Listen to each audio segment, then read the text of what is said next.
2024 में होने वाले लोकसभा इंतखाब को लेकर सियासी पार्टियां जोर शोर से स्ट्रैटेजी बनाने में जुट गई हैं। इत्तेहाद बनाने और कुनबा बढ़ाने की होड़ सी मची हुई है।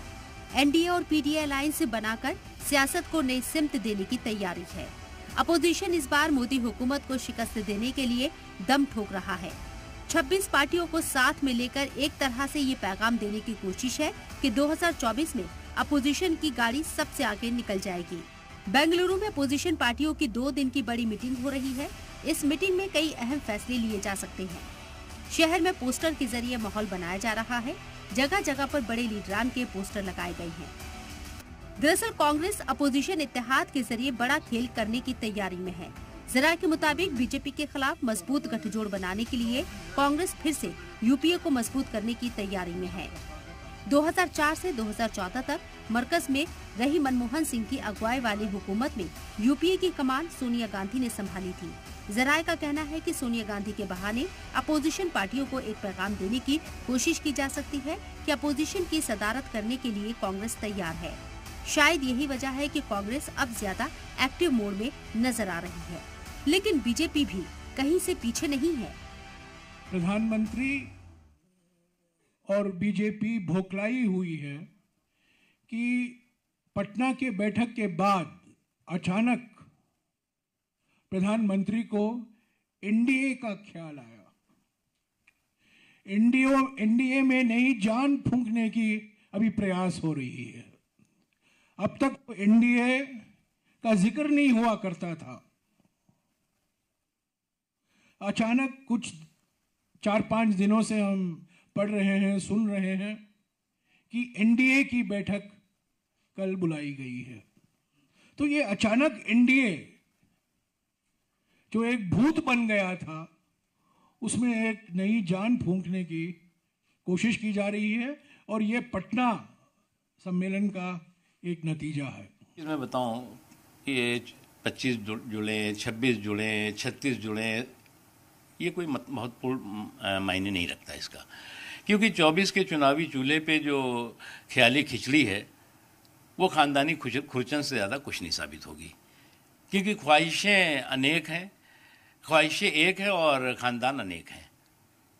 और हर आदमी, हर पार्टी, हर खानदान से जुड़ा हुआ, परिवार तंत्र से जुड़ा हुआ पार्टियां, एक ही चीज़ उनका सपना है कि कैसे जो है वो सत्ता के सिंहासन पे कब्जा कर लो। अब हम आपको बताते हैं कि बेंगलुरु में अपोजिशन की इस मीटिंग में किन मुद्दों पर मोहर लग सकती है। जराये के मुताबिक सबसे अहम चर्चा कन्वीनर ओहदे को लेकर है। कन्वीनर ओहदे के लिए जिन अहम नामों की चर्चा है, उनमें सोनिया गांधी के बाद बिहार के सीएम नीतीश कुमार का नाम है। नीतीश की ही पहल पर अपोजिशन पार्टियों ने 23 जून को पटना में पहली मीटिंग की थी। हालांकि सोनिया नीतीश के अलावा शरद पवार भी कन्वीनर ओहदे की रेस में आगे चल रही हैं। सभी अपोजिशन पार्टियां आपसी तालमेल को भी एक राय बनाना चाहते हैं। बेंगलुरु की इस मीटिंग में 3 वर्किंग ग्रुप बनाए जाने की भी उम्मीद है। ये वर्किंग ग्रुप इत्तेहाद के मुद्दे, उनकी स्ट्रैटेजी, रैलियों की प्लानिंग और अपोजिशन का एक ही उम्मीदवार मैदान में हो, इसका स्ट्रक्चर तैयार करेगा। इसमें सभी पार्टियों के नुमाइंदे शामिल किए जा सकते हैं। सारे अपोजिशन को अकेले ही भारी है, तो मैं एक ही काफी हूँ बोले, तो फिर क्यों 30 पार्टियों को जमा रहे? और वो 30 पार्टी के नाम तो बताओ आप। वो 30 पार्टी के लोग इलेक्शन कमेटी में या इलेक्शन ऑफिस में रजिस्टर करे सो है क्या यूं ही बुला रहे सबको? अपोजिशन पार्टियों की सबसे बड़ी टेंशन बीजेपी के साथ लड़ाई को लेकर है।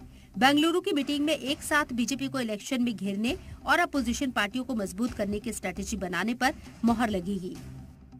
देखिए, जब तमाम विचारधाराओं के लोग एक होंगे तो सबकी अपनी अपनी समस्याएं अपनी जगह, जो ये बैठे हुए हैं, मैं कहता रहा हूँ, जिनको 70,000 करोड़ का लुटेरा कहा, उनको भाजपा संभाल लेगी कि नहीं संभाल लेगी? ये भाजपा के खिलाफ नहीं एक हो रहे हैं, ये भारत देश बचाने के लिए, लोकतंत्र बचाने के लिए एनडीए के खिलाफ एक हो रहे हैं। तो ये इनका कहना कि बाढ़ आ गई और सब तमाम तरह के लोग इकट्ठा हो गए, अब तो अपने आप उसको कंडेम कर रहे हैं। नीतीश कुमार भी मीटिंग को लेकर पूरी तरह से एक्टिव हैं। आखिरकार उन्होंने ही सबसे पहले अपोजिशन पार्टियों को एक मंच पर लाने की पहल की थी। यही वजह है कि बिहार के लीडर इत्तेहाद में शामिल होने के लिए सबसे ज्यादा बेचैन हैं। पूरे तरीके से है और 24-25 की तैयारी है पूरे तरीके से, और जो महागठबंधन पूरे तरीके से इंटैक्ट है। और जिस तरीके से यहाँ पहला शुरुआत बिहार की मिट्टी से हुआ है, तो समझिए कि अब पूरा सक्सेसफुल रहेगा महागठबंधन का बैठक। एनडीए के बैठक के बुलाने से थोड़ी कुछ होता है, वो तो पूरे बिहार के लोगों ने और पूरे देश की जनता ने वो एनडीए को देख लिया है कि किस तरीके से देश के साथ धोखाधड़ी इन लोगों ने करने का काम किया है। मीटिंग में उत्तर प्रदेश के लीडरान को भी ज्यादा तवज्जो मिलने की उम्मीद है। आखिरकार सबसे ज्यादा लोकसभा सीट इसी सूबे से आती है। राष्ट्रीय लोकदल के चीफ जयंत चौधरी ने उम्मीद जताई है कि अपोजिशन पार्टियों का इत्तेहाद 2024 में बीजेपी को कड़ी टक्कर देगा। आप ये मत सोचिए कि जो यहाँ बैठक में है उससे बाहर लोगों से संपर्क या उनके साथ कोशिशें आगे नहीं होंगी या कोई दरवाजे बंद हो गए हैं। दरवाजे हमारे खुले हैं। सैद्धांतिक रूप से हमारे मुद्दों पे जो भी मेल रखते हैं, जो संगठन है, जो पार्टियां हैं, जो नेता हैं, वे साथ आएंगे। यूपी में बीजेपी ने ओम प्रकाश राजभर को एनडीए इत्तेहाद में लाकर ये साफ कर दिया है कि 2024 में अखिलेश के वोट बैंक में सेंध लगाने की पूरी तैयारी है। सभी लोग हमारे साथ, सबका विकास। सर, आपने कहा था कि विपक्ष में लगातार जो है फूट पड़ेगी और आज यही कुछ देखने को हम केवल इतना कह रहे हैं कि भारतीय जनता पार्टी निरंतर मजबूत होगी। तो तीसरे मोर्चे की बैठक चल रही है और बेंगलोर में जो है आज मोर्चा नहीं, उसमें मोर्चा लगा हुआ है। अपोजिशन पार्टियां अगर एक साथ इलेक्शन लड़ने पर राजी हो जाती हैं, तो बीजेपी के लिए भी मुकाबला करना आसान नहीं होगा। जाहिर है बेंगलुरु में इक़्तिदार के लिए साधी गई लड़ाई 2024 में सड़कों पर दिखेगी। बेंगलुरु से अंजलि सिंह के साथ रवि त्रिपाठी की रिपोर्ट, जी मीडिया।